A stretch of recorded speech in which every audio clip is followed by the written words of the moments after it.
Welcome to Stories After Midnight.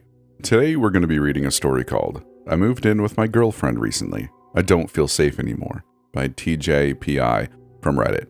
I hope you enjoy this story, and a huge shout out to my patrons for helping make this episode possible. I really appreciate you. Let's get started. I met my girlfriend, Victoria, 7 months ago in a bar. We felt an instant connection and started dating 3 days later. She brought nothing but happiness, the perfect definition of a soulmate.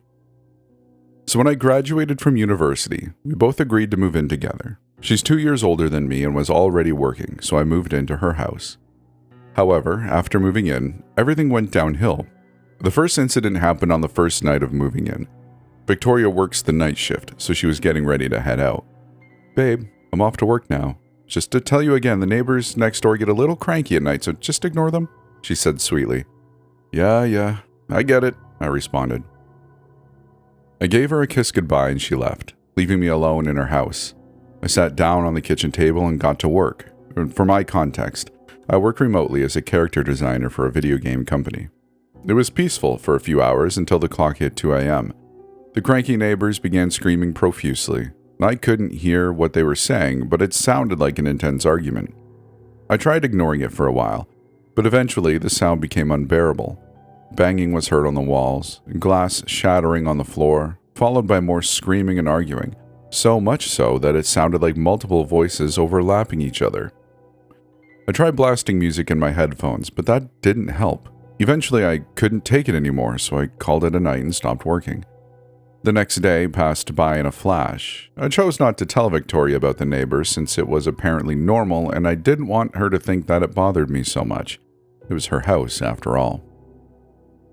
Next time came and I was watching TV on the sofa when the arguments from the neighbors came again. Thumping, glass shattering, furniture being thrown around, you'd think their house is a WWE ring. "Damn it," I muttered to myself.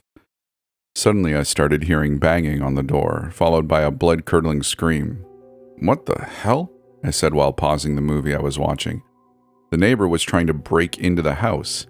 That's it. That was the last straw. I got up and went to the back door where the banging and screaming was heard. I grabbed a knife from the kitchen table in case the man would break the door. Thank God it was locked. Just in case, I leaned against it, each punch crushing my back. My heart was racing. My hands were shaking. I didn't know what to do.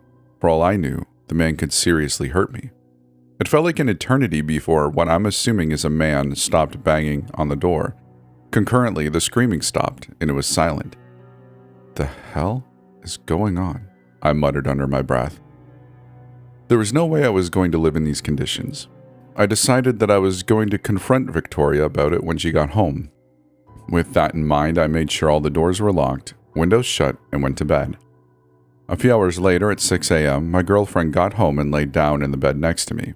She hugged me from behind and gave me a kiss on the nape, waking me up. "How's everything?" she asked softly. "Were the neighbors loud?" I grunted and turned my head to face her, rubbing my eyes. "What?" Victoria giggled. "How did it go with the neighbors?" I found it strange that she asked me that today but not yesterday. Maybe it was me being tired. "The husband tried breaking in," I said. "He banged on the door for at least 2 minutes, screaming. I thought that was the end of me. Seriously, Victoria, I don't think this house is safe for us to live in." "As long as the door is locked, you should be fine," she smiled sweetly. I gave Victoria a serious look. "Listen, I can't live with these conditions." I tried to say it as nicely as possible. "I didn't even feel safe in this house last night, and you're telling me this is going to happen every single night?" Victoria looked down, her eyelids drooping down in discomfort. I felt sorry blaming her for something that wasn't her fault, but we obviously needed to do something about it. I can't fear for my life every night. "I'll call the wife tonight and see if anything can be done." She hugged me tightly. I smiled and kissed her forehead. "Thank you, baby. I know it's not your fault, but it's impossible to live in fear in my own house every night." On the following evening, Victoria left for her night shift. Once again, I was left alone in her house. She texted me around 15 minutes later, telling me that the problem was solved and that it should be better tonight. I thanked her and laid down on the sofa to wind down. I ended up falling asleep while watching a movie. I woke up a few hours later at 4 a.m. to screaming from the psychotic neighbors once again. Furious, I got out of bed and prepared myself for confrontation. I was ready to finally get to the bottom of this. However, as I walked closer to the front door, something felt off. I noticed the voices and banging a little closer than usual, as if they were in the same house. It was the first time I have ever paid attention to where the sound was truly coming from, but it was still unexpected. Subtle, but unexpected. Following the traces of sound, the screams didn't take me to the front entrance or to the house next door. They took me to the basement door, the only part of the house I haven't gone into yet. My heart began racing. This has to be my hallucinations. The sounds can't be coming from my girlfriend's basement, right? With my legs trembling, I tried to push the basement door open, but it was locked. It only resulted in even louder screams coming from downstairs. They sounded like a cry for help. "What the hell is down there?" I muttered. The thoughts alone sent shivers down my spine. Thankfully or unthankfully, my uncle taught me lockpicking when I was younger, in case I was in a dangerous situation where I needed it. Thanks, Uncle Will.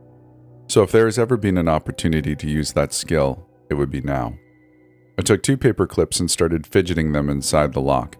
In just a few minutes, the door unlocked, but it still wouldn't open.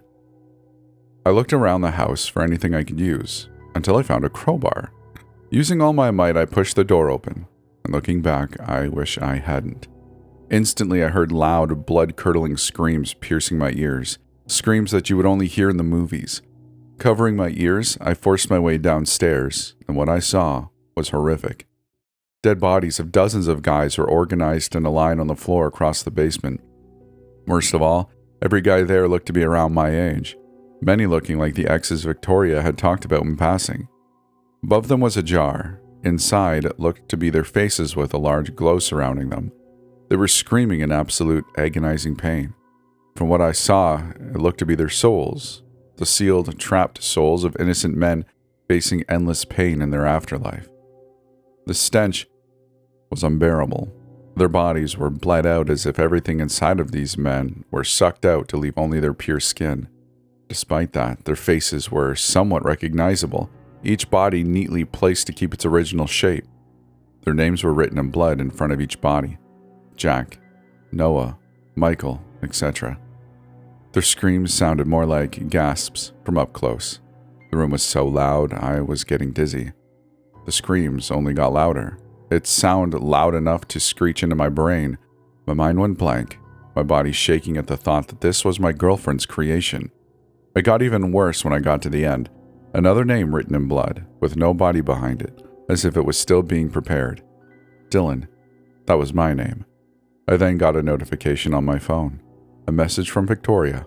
My heart stopped just by reading it. "Hey babe, on my way home. Sorry about yesterday. Let's have some fun tonight." And that's the end of the story. I really hope you enjoyed it. A huge shout out once again to my patrons for helping make this episode possible. If you'd like to support the channel even more, well, there is a Patreon available, as you already know. But I just appreciate you for listening, and I hope you enjoyed yourself. And I hope I'll see you again next time. If you'd like to send me your story to read on the channel, go to storiesaftermidnight.com where there will be a link to do so. And if you'd like to, come join our Discord. It's pretty chill, but we'd love to see you there. Anyway, I hope you enjoyed yourself. Take care now. Bye-bye then.